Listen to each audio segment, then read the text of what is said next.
মেসির জ্বরে কাঁপছে গোটা শীতের কলকাতা সহ গোটা দেশ। আর 13ই ডিসেম্বর সল্টলেক স্টেডিয়াম কাঁপাবেন আর্জেন্টিনার এই মহা তারকা।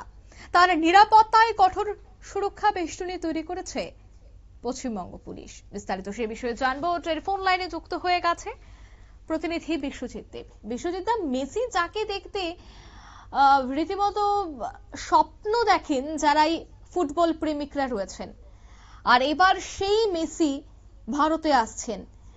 সল্টলেকে স্টেডিয়াম কাঁপাতে আর্জেন্টিনার এই মহা তারকাকে দেখতে বহু মানুষ তারা প্রতীক্ষা করছেন যে এক ঝলক যেন দেখা যায়। সেক্ষেত্রে নিরাপত্তার বিষয়টাও সব থেকে গুরুত্বপূর্ণ। নিরাপত্তা এই মুহূর্তে কি জানতে পারছো? দেখো, ফুটবলের রাজপুত্র যাকে বলা হয় সেই লিওনেল মেসি রাত পোহালেই কিন্তু ভারতে পা রাখছেন, অর্থাৎ কলকাতায় পা রাখছেন। মেসির ভারতে আসার সময় যতই এগিয়ে আসে ততই যেন উন্মাদনা বাড়ছে ভক্তদের মধ্যে।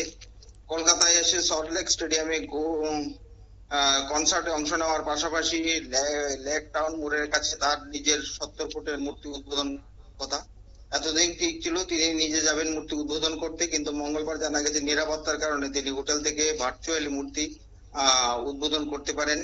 যিনি মেসিকে ভারতে আনছেন সেই স্পেস প্রমোটার শতদ্রু দত্ত বলেন, বর্তমানে যা পরিস্থিতি তাতে ওর নিয়ে যাওয়া নিরাপত্তাজনিত কিছুটা সমস্যা রয়েছে, তাহলে হোটেল থেকে ভার্চুয়ালি উদ্বোধন করে নিজের মূর্তি। তাছাড়া এই লেক টাউন মোড়ে এর আগে মারাদোনা এসে নিজের মূর্তি উদ্বোধন করে গিয়েছেন কয়েক বছর আগে। শুক্রবার রাতে শহরে পা দিয়ে বাইপাসে ধারে একটি অভিজাত হোটেলে উঠবেন লিওনেল মেসি। এই লিওনেল মেসি আসা উপলক্ষে কিন্তু নিরাপত্তা চাদরে ঢেকে দেওয়া হয়েছে গোটা কলকাতাকে। ইতিমধ্যে প্রায় 20,000 শীতের কলকাতায় মেসি জ্বর, সেখানে 13 সেপ্টেম্বর লেক স্টেডিয়াম কাঁপাবেন আর্জেন্টাইন মহাতারকা। তার নিরাপত্তায় কঠোর সুরক্ষা বেষ্টনী তৈরি করেছে রাজ্য পুলিশ। নিরাপত্তায় থাকছেন 3,000-এর বেশি উর্দিধারী, থাকছেন 20 জন ইন্সপেক্টরের তত্ত্বাবধানে নিরাপত্তা বাহিনী। অঙ্কিতা, একদমই ধন্যবাদ।